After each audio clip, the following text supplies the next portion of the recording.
1,237. That's the magic number. That's the number that Donald Trump or any other Republican candidate must have when he goes into the Republican convention to secure the nomination for president. We have discussed this at length and done a fairly in-depth instruction on how the conventions work. If you missed that episode, go to our website, and I think that you're going to be really happy with what you learn. All right, why is John Kasich, current governor of Ohio, staying in the race? Well, obviously he wants to be president. But how could he be president?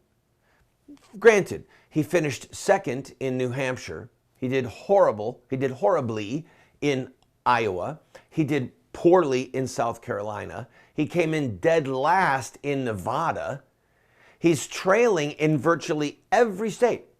There is no state in the union where John Kasich is polling ahead of Donald Trump.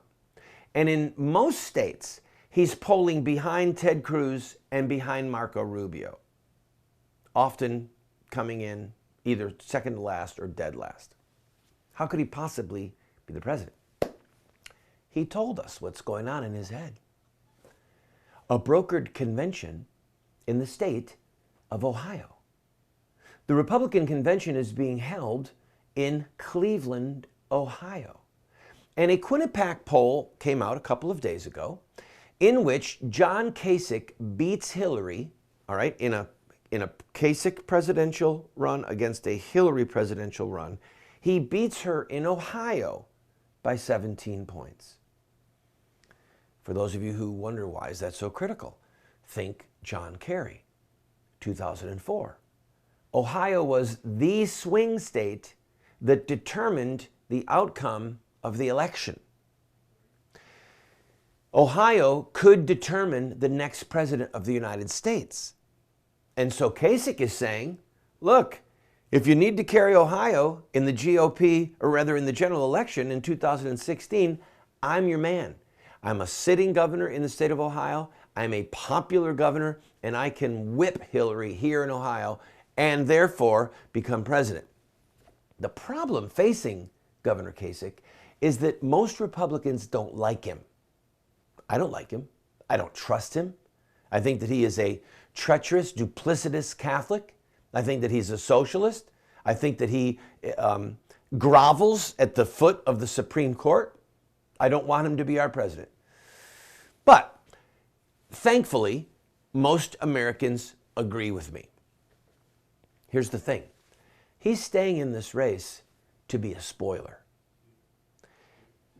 If enough people stay in the race and the delegates get divided up piecemeal, it is possible that that magic number, 1,237, will not be reached before Mr. Trump gets to the convention.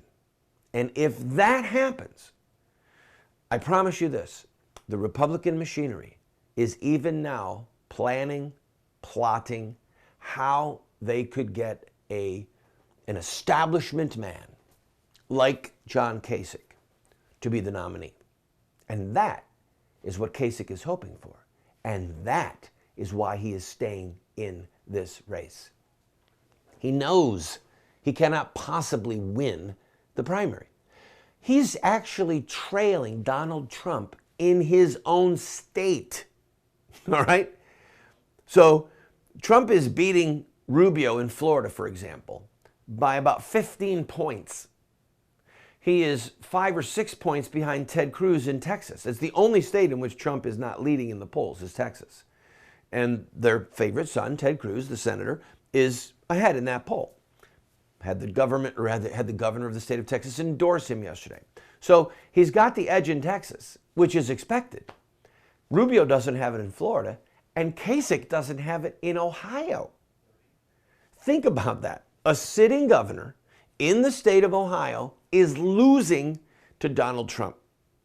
So, again, not to belabor the point, but so you get what is going on. The establishment wants people like Kasich and Rubio to stay in. They even want Carson to stay in, because a lot of Carson's votes, should he pull out, would go to Trump, because Carson's is the anti-establishment vote, which is exactly what Trump's base is. And as funny as it is, when Jeb pulled out of the race, guess where some of his voters went? Donald Trump. When we come back, some not so funny humor from a New York Times journalist. We'll see how much trouble he gets in, and another little tidbit that you'll find funny regarding Donald Trump. Don't go away.